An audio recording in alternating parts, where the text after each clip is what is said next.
It's higher than we could ever reasonably count. It's more people than we will meet in our entire lifetimes. As of 2011, 11.5 million is the number of illegal undocumented immigrants currently living in the United States, according to a report by the Department of Homeland Security. 11.5 million people are living, working, and going to school among us whose only viable form of health care comes in the form of a hospital emergency room. I personally have a lot of experience with undocumented immigrants, both in this country and in Mexico. I have spent time praying, working, and even living with these people as they seek to navigate through an impossible situation. As a senior health science major who's completed 4 medical internships, I've been a first-hand witness to the issues associated with the use of our U.S. healthcare system by illegal immigrants. Our country is currently going through changes in immigration policy for the first time in almost 2 decades. Recently, President Obama issued an executive decision in terms of immigration reform. He was quoted by CNBC staff writer Everett Rosenfeld as saying, quote, "Our immigration system is broken and everybody knows it." The changes that our country is currently going through, and those that remain to be made, will go on to affect each and every person in this room. Policy changes for 11.5 million people tend to have that effect. One area that President Obama's new immigration plan did not cover, however, is that of immigrant health care reform. I surveyed my public speaking class a few weeks ago and found that while the majority believed that undocumented immigrants are a burden to the U.S. economy, the majority also believed that it was not the U.S. federal government's job to provide health care for undocumented immigrants. Today, I hope to show you how providing limited, specific forms of health care can greatly lessen the burden currently being placed on our economy by unpaid medical bills from U.S. Illegal immigrants. Offering limited preventative and primary medical insurance coverage to illegal immigrants via the United States federal government would improve the health of our immigrant population while greatly decreasing the deficit currently being generated by their use of the ER without the ability to pay for it. We're going to begin by looking at the logistics of this problem before moving on to its causes and solution. The problem is this. According to a 2007 article by Dr. Susan Oki in the New England Journal of Medicine, currently the immigrant health in this country is at an all-time low, while the economic deficit being accrued by their unpaid ER bills is at an all-time high. The majority of the political controversy surrounding this issue stems from the financial burden placed on our healthcare system and subsequently taxpayers who support our healthcare system when ER bills go unpaid. A 2012 report by the CDC states that although undocumented immigrants use the ER less frequently than U.S. citizens do, they are more likely not to pay their bills when they do use it. The basic reason for this is that they simply can't afford it. They don't have the money. The 2004 report by the CDC states that per United States federal law, emergency departments are open to, quote, all segments of the population. This means that anyone who comes to a hospital emergency room with an emergency medical condition must be seen regardless of their legal standing in this country or ability to pay their bill.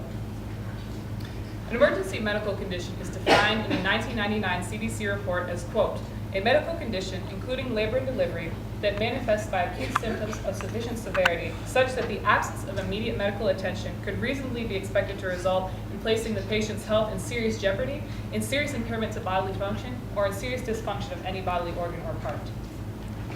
Immigrant health suffers greatly for the lack of an affordable healthcare system.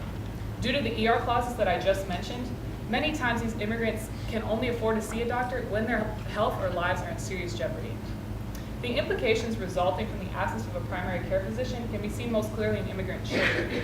A 2006 study performed by a collaboration of health professionals based out of Washington, D.C. found that, quote, overall, children from immigrant families were in worse physical health than children from non-immigrant families, and used the healthcare system at a significantly lower frequency.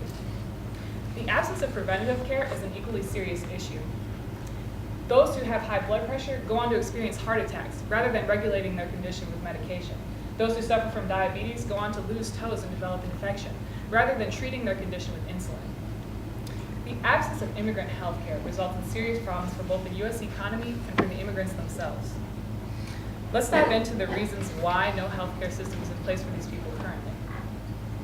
The main causes of these issues are rooted in the absence of viable healthcare options for immigrants and in the U.S. government's unwillingness to address the situation. It's true that small organizations with missions to assist undocumented immigrants with healthcare do exist in areas with high concentration of immigrants. However, Leslie Sedano, a lifelong activist for immigrant rights, explained to me in a personal interview back in 2013 that these small organizations can reach only a limited number of people and populations, and and overall are not effective on a large scale. The lack of a standard system of health care for these people leads them to go on to suffer through their conditions until they become extreme enough to warrant a visit to the ER. Arguably, the biggest cause for these issues surrounding immigrant health care stem from U.S. government policy itself. Immigrant health care is not a new issue by any means. However, according to the 2007 article in the Journal of Health Affairs, the Personal Responsibility and Work Opportunity Reconciliation Act of 1996 is the most recent act passed that increased the medical rights of immigrants in this country.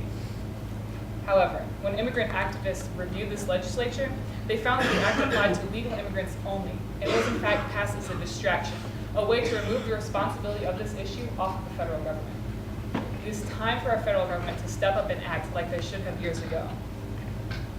It is up to you and I, the citizens of this country, to urge our federal government to offer limited primary and preventative health care coverage through a program like Medicaid.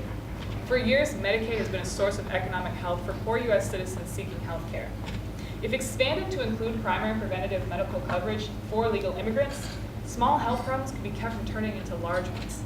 Bad colds could be kept from turning into deadly pneumonia. With the options available to visit a primary and preventative care provider, it would greatly decrease the need for these immigrants to visit the ER, and the drastic reduction of unpaid ER bills by illegal immigrants would many times over cover the cost of these low-level providers. It's a very smart economic move. However, it's up to you and I to make the federal government act, to make them pay attention. These issues are pushed to the back burner every time some more exciting issue comes to the forefront, like Ebola or the Ray Rice scandal. But there are some things that we can do. Firstly, I ask you to accept the situation for what it is. Illegal immigrants are here and in great number. It's time that we focus on how to work with them. I ask you to stay informed on immigrant issues and to vote in favor of increased medical coverage for immigrants. Write to and call your government officials concerning these issues. And lastly, treat any undocumented immigrants you meet as your neighbors. But for the grace of God, you could be in their shoes. So let's review. Offering limited primary and preventative medical insurance coverage to illegal immigrants would increase the health of our immigrant population while decreasing the economic deficit currently being generated by their use of the ER without the ability to pay for it. It is up to you and I, the citizens of this country, to push our federal government to enact change and evoke increased health for our immigrant neighbors and economic benefit for ourselves as taxpayers.